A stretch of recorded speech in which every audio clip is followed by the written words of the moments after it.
Mari gunakan akal pikiran, gunakan akal sehat untuk melihat sesuatu. Reformasi dulu punya beberapa agenda. Sebagian sudah beres. Nah, agenda KKN, kolusi, korupsi, nepotisme, sekarang masih ada. Dan seakan merebak secara pelan-pelan. Nah, ini yang harus dibereskan. Kalau Pak Anies bisa memberikan rumusan bagaimana itu tidak akan terjadi kalau dia jadi presiden, saya ikut milih dia. Kalau dia bisa jelaskan kepada saya, begini cara saya, kalau tidak akan terjadi korupsi selama saya memerintah, saya pilih dia, biar saya kader PDIP. Jadi kita ini jujur. Jadi nggak usah sok lebih bersih dari yang lain. Disinilah hebatnya Anies. Jadi kalau dibilang tadi, adakah korupsi di DKI selama Anies? Saya bilang pasti ada. Mau kita buka-bukaan? Ayo kita lakukan pansus. Turun KPK, periksa kembali ulang. Kalau kita mau jujur, itu kayak kentut, ya. Kita nggak bisa raba, baunya kerasa. Bagaimana proyek dibagi-bagi, bagaimana proyek nggak selesai ditutupin. Udah deh. Di mana ada percaya di Republik ini tidak ada kasus? Coba saya tanya, jujur. Kalau ada kemauan politik bisa dibereskan. Tapi kalau tidak ada kemauan politik, sulit. Karena urusan seperti ini membutuhkan sikap yang tegas dari yang paling atas. Ikhtiar perubahan ini salah satunya adalah pemberantasan mafia, maka pemberantasan korupsi. Narasi perubahan kok koruptor, korupsinya banyak. Narasi perubahan kok koruptor, korupsinya banyak. Narasi perubahan itu kan mengesankan dirinya suci, Bang. Dirinya baik, Bang. Tapi kasus ini tentu ibarat hujan setahun, nah kena panas sehari ini. Selesai barang. Tapi satu hal ya, bahwa kasus Pak Joni Plate ini tentu menjadi beban dan pukulan telak bagi partai politik yang ada di poros perubahan. Bukan hanya bagi Pak Surya Paloh, bukan hanya bagi Nasdem, bukan hanya bagi Anies, tapi PKS dan Demokrat agak sulit membangun narasi perubahan. Soal bagaimana ada mafia di dalam sektor-sektor yang mempengaruhi hajat hidup orang banyak. Ini bukan masalah baru bagi umat manusia.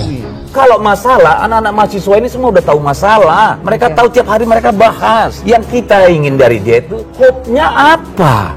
Which part do you want to change? How you gonna change it? In what way? Jangan kalau semua masalah Pak. Zaman Pak Jokowi banyak masalah, zaman Pak SBY banyak juga.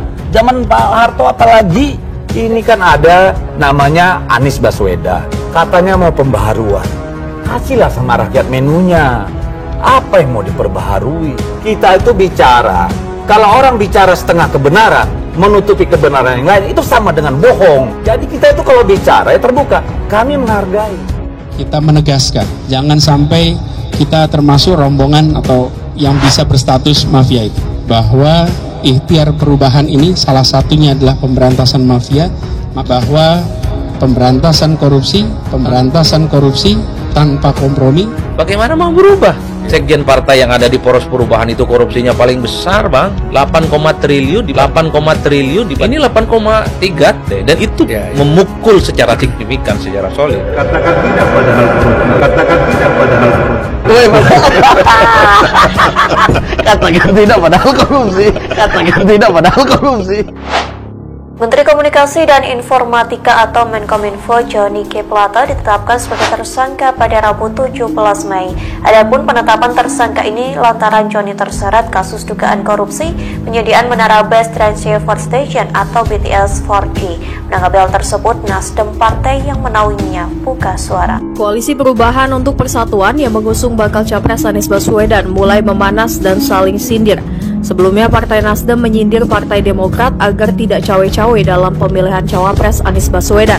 Kita mempertahankan koalisi ini ya, kalau berdasarkan sudut pandang Demokrat memang lebih cepat lebih baik begitu dia. Fakta bahwa kemudian hari ini Mas Anies ya dalam survei itu nomor urut 3 kan tidak bisa kita abaikan.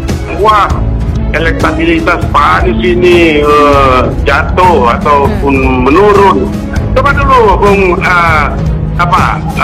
Jansen, diarahkan supaya itu bacalek itu pasang gambar Anies. Kan bagian daripada mensosialisasikan Pak Presiden kita, calon presiden kita. Udahlah, kita sewa kamar hotel di mana berdua aja kita pulang sini. Nanti kita sampaikan kepada partai kita masing-masing. Tidak perlu lagi di ruang publik. Nanti strategi kita ketahuan orang gitu loh. Saya setuju. Usulan Nasdem, the sooner the better. Karena masa kampanye nanti cuma 75 hari.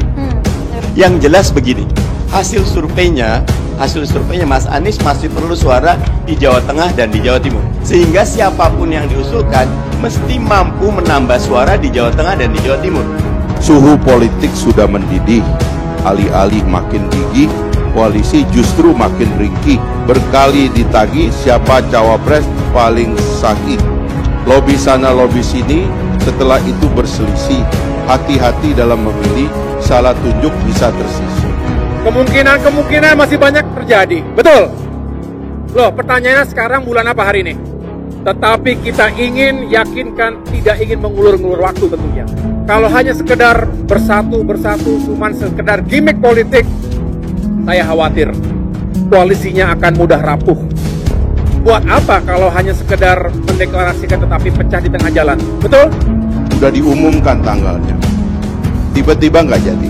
Nah, problemnya sekarang kan, perjodohan yang dilakukan oleh partai politik ini seolah-olah ini semacam orang mencari jodoh ya yang ada di layar-layar infotainment itu. Kalau hanya sekedar jalan, ya kayak pacaran gitu, jalan bareng, nonton bareng, ke mall bareng, naik motor bareng, tapi nggak jadi. Yang kawin orang lain. Harusnya gitu maksudnya. Aku yang di sana dampingimu dan bukannya gitu lagunya katanya. Maksudnya daripada lagu itu ada, daripada nanti kita nyanyi lagu itu, kita ikhtiarkan bersama-sama dari sekarang sehingga kalau jadi beneran. Pakat semuanya. Sekarang kita nggak tahu apa hubungan, mohon maaf ya, calon A dengan partai A, partai B. Ini partainya selama 7 tahun berantem. Tiba-tiba ada datang orang satu menganggap diri sama dengan partai A, partai B. Dari mana orang kata rakyat, kamu 7 tahun berantem kok sekarang bisa akur? Kan bingung rakyatnya. Ya kan, nanti kayak artis tadi, semua orang udah dikasih tahu ternyata seminggu cerai. Kita bingung, kita udah nonton, rakyat paling kecewa. Nah ini yang harus dihentikan. Saya kira itu yang lebih penting ketimbang kita berkutat kepada yang sebentar mau bilang mau di evaluasi lah inilah. Kalau mau dievaluasi ya itu kan harus evaluasi piagamnya, apa itu yang diharapkan. Sekarang saya rasakan tidak. Kita ikut aja. Saya yakin Pak Anies akan mengumumkan satu nama nih. Supaya kita niatan kompak lah, nggak usah lah gitu. Kalau nanti kurang-kurang waktu mendekati, itu justru lebih bagus daripada kita yang diantisipasi. Mendingan kita mengantisipasi.